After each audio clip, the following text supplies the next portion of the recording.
তাহলে degree is nothing but comparison. Degree হচ্ছে কি?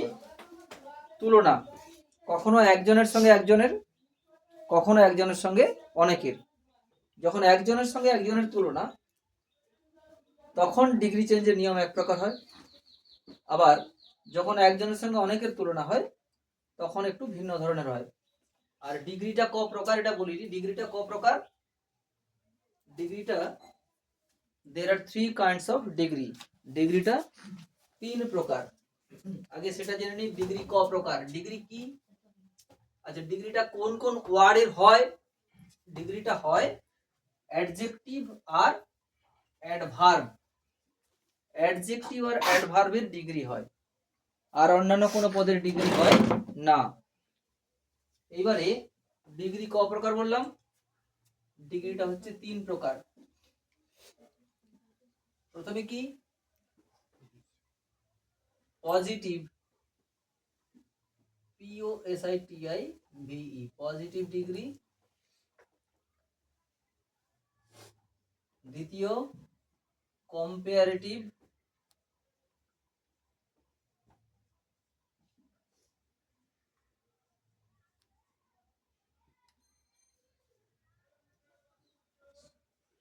আর তৃতীয় কি? সুপারলেটিভ।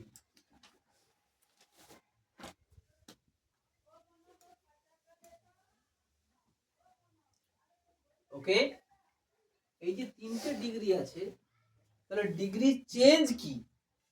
ডিগ্রি চেঞ্জ কি না, কখনো এই কম্পারেটিভ, পজিটিভ থেকে কম্পারেটিভে যাওয়া, কম্পারেটিভ থেকে পজিটিভে যাওয়া, বা পজিটিভ থেকে সুপারলেটিভে আসা, সুপারলেটিভ থেকে কম্পারেটিভে যাওয়া। আবার কখনো কখনো কম্পারেটিভ থেকে সুপারলেটিভ, সুপারলেটিভ থেকে কম্পারেটিভ। এইগুলোকেই বলা হচ্ছে পরিবর্তন। এবারে পরিবর্তনের কিছু নির্দিষ্ট নিয়ম আছে, সেটা ভালো করে লক্ষ্য করো, তাহলে আমরা ডিগ্রিটা শিখতে পারবো। এই যে পজিটিভ থেকে কম্পারেটিভ, ফার্স্ট নিয়ম যাব পজিটিভ থেকে কম্পারেটিভ। যখন নির্দিষ্ট দুটো ব্যক্তির মধ্যে তুলনা থাকে, তখন কেবলমাত্র পজিটিভ থেকে কম্পারেটিভ আর বা কম্পারেটিভ থেকে পজিটিভে পরিবর্তন করা যায়। ওখান থেকে কখনোই সুপারলেটিভে পরিবর্তন করা যাবে না। কি বললাম? দুটো সাবজেক্ট বা দুটো ব্যক্তি যখন নির্দিষ্ট থাকে, তখন কেবলমাত্র আমরা পজিটিভ থেকে কম্পারেটিভ বা কম্পারেটিভ থেকে পজিটিভে যেতে পারবো, ওখান থেকে সুপারলেটিভে যাওয়া যাবে না। প্রথম উদাহরণ দেখো, Ram is as good as রহিম। এইখানে দেখো রামকে রহিমের সঙ্গে তুলনা করা হয়েছে। রাম রহিমের মতো ভালো, দুজনে সমান সমান, কেউ কম বেশি নয়। এবারে এইটাকে বলছি যে চেঞ্জ দ্য ডিগ্রি। আমি এখনই বললাম যে দুটো যখন সাবজেক্ট নির্দিষ্ট আছে, একজনকে একজনের সঙ্গে নির্দিষ্ট একজনের সঙ্গে তুলনা করা হচ্ছে, ওখান থেকে আমি কেবলমাত্র কম্পারেটিভটা করতে পারবো। আর কম্পারেটিভ করতে গেলে প্রথমে ধরে নাও এটাকে S1 বা সাবজেক্ট 1, যাকে তুলনা করা হলো সে হলো সাবজেক্ট 1। কাকে তুলনা করেছি? রামকে। যার সঙ্গে তুলনা করা হলো তাকে ধরে নাও সাবজেক্ট 2। ঠিক আছে?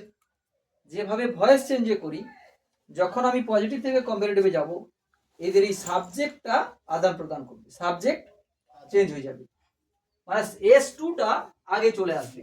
তাহলে S2 যদি আগে আসে, তাহলে রহিম আগে এলো, রহিম। এইবার দেখো কোন টেন্সে আছে? প্রেজেন্ট টেন্সে আছে। তাহলে যেহেতু প্রেজেন্ট টেন্সে আছে, এর যে বিভার্ব, এর ক্ষেত্রে বিভার্ব একই থাকবে, রহিম ইজ।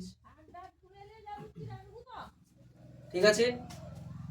খুব ভালো করে খেয়াল করো বা লক্ষ্য রাখো, যদি আচ্ছা এইটা এইবারে বলি, এটা কোন ডিগ্রিতে আছে? আমি বললাম পজিটিভ ডিগ্রিতে আছে। পজিটিভ ডিগ্রি চেনার একটা নির্দিষ্ট উপায় কি? অ্যাজ, অ্যাজ বা সো অ্যাজ থাকবে বাক্যে। দেখো অ্যাজ অ্যাজ আছে অথবা সো অ্যাজ থাকতে পারে, এটা থাকলেই জানবো আমরা এটা পজিটিভ ডিগ্রিতে আছে। তাহলে পজিটিভ ডিগ্রি থেকে যখন পজিটিভ ডিগ্রি থেকে যখন আমি কম্পারেটিভে যাব, তাহলে যে বললাম S1 S2 চেঞ্জ হয়ে আসবে সামনে। এবং যদি পজিটিভ ডিগ্রি অ্যাফার্মেটিভ সেন্টেন্সে থাকে তবে অ্যাফার্মেটিভটা কম্পারেটিভে যাওয়ার সময় নেগেটিভ হয়ে যাবে। তাহলে ইজের পরে কি বসবে? নট। হলো রহিম ইজ নট। ঠিক এর পরে আমি বলেছিলাম অ্যাডজেক্টিভ ওয়ার্ডের ডিগ্রিটা হয়।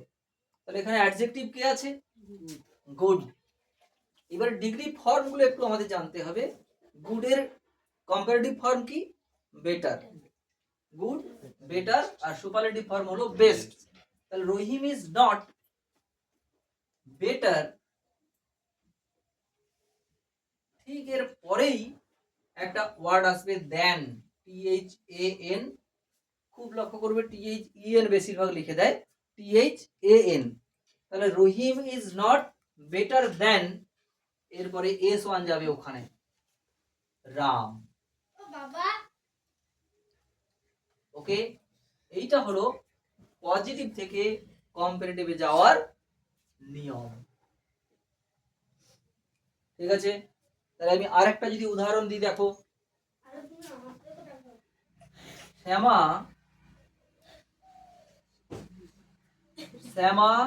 is not as tall as Shiuli. Shyama is not as tall as শিউলি। হলো, এখানে দেখো ডিগ্রি একইভাবে কোন ডিগ্রিতে আছে? পজিটিভ ডিগ্রিতে আছে। পজিটিভ ডিগ্রিতে থাকলে কি হবে? এইখানে কি আছে? নেগেটিভ কিন্তু হয়ে আছে। তাহলে আমি যখন এই পজিটিভকে কম্পারেটিভে করব, তাহলে আমাকে মনে রাখতে হবে যে কম্পারেটিভ ফর্মটা অবশ্যই অ্যাফার্মেটিভ সেন্টেন্সে রাখতে হবে। এর S1 কি? শ্যামা। S2 কি? শিউলি। দাগ করে নিলাম। তাহলে S2 সামনে আনো, কি হবে? শিউলি। শিউলি ভার্ব আসছে ইজ, শিউলি ইজ। এখানে অ্যাডজেক্টিভ কি? টল। টল থেকে হয়ে যাবে টলার। তারপরে বসবে দেন। তাহলে শিউলি is taller then Shyama. SYAM হলো, এইটা হলো পজিটিভ থেকে কম্পারেটিভে যাওয়ার নিয়ম। ঠিক আছে, ভাইস ভার্সা একইভাবে যখন আমি কম্পারেটিভ থেকে পজিটিভে যাব, সেখানে তুমি S1 S2 করে নাও। এইখানে কাকে তুলনা করা হলো? রহিমকে। কার সঙ্গে? রামের সঙ্গে। তাহলে এখানে রহিম S1 আর এখানে রাম S2।